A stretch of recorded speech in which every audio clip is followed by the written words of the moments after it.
Welcome, ladies and gentlemen. So what I'd like to do is show you how to evaluate for an angle. Oops, I didn't even show the angle. When we have the angle intercepts the unit circle at a given point. So you can see here, I have my angle theta. We have our terminal side, or sorry, our initial side and our terminal side. And you can see this angle theta. We don't know the measure of theta, but we know that where it is, it crosses at a certain point, and that point is -5 divided by 13, comma, -12 divided by 13. So if we want to evaluate the 6 trigonometric functions, what we need to do is remember, well, how do we evaluate for our trigonometric functions when we have a point on the unit circle? Now, you remember, sine of theta, when we have a point on the unit circle, is simply just our y coordinate, where cosine is simply just going to be our x coordinate. Tangent is the relationship of y over x. Cosecant is 1 over y. Secant is 1 over x. And cotangent is x over y. Now, this x and y refers to the coordinate point. So I need to go back over here and make sure that I label my x and y coordinate for that point. Then all I simply need to do then is just plug in the values. So my sine of theta is going to be -12 over 13. Cosine is going to be -5 over 13. Tangent, I guess I didn't really give enough room for myself, did I? All right, let's do tangent here.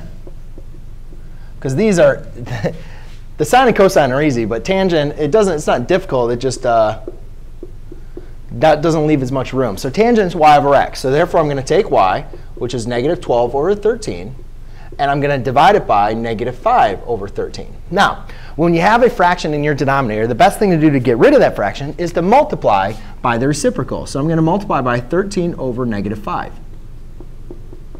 Now, what's nice about multiplying a fraction by its reciprocal is it multiplies to 1.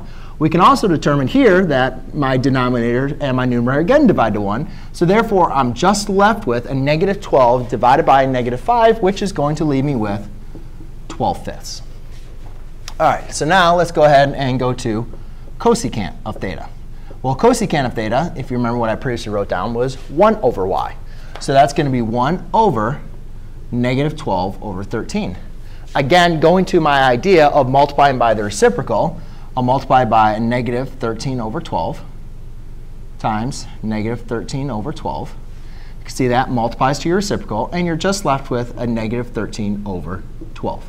So what you guys can see is basically when you have 1 over y, 1 over that fraction is really just going to be your reciprocal. That's going to become very important because when I go ahead and do secant, rather than going through the same math again, which is, again, 1 over -5 over 13, I know I can just reciprocate that and have my answer. So instead of doing 1 over -5 over 13, multiplying by 13 over -5 on the top and bottom and doing all the work, which you can do, let's just notice, hey, it's the reciprocal. -13 over 5. Done. And the last one is going to be cotangent. And again, you could do the same thing looking at tangent and saying, oh, y over x, the 13's cancel out. But let's just go and take a look at this one. So that's going to be, again, remember, x over y. So x is -5 over 13 divided by -12 over 13. Well, in this case, again, you could multiply by reciprocals. Or what you just kind of noticed here was that my denominators just kind of got divided out, right? I really just had the numerator over the other numerator. Well, that's kind of the exact same case here. Really, these 13s divide out, and I'm left with a positive 5/12. So there you go, ladies and gentlemen. That is how you evaluate your 6 trigonometric functions for an angle when it crosses the unit circle. Thanks. At a given point. Thanks. Go Tigers.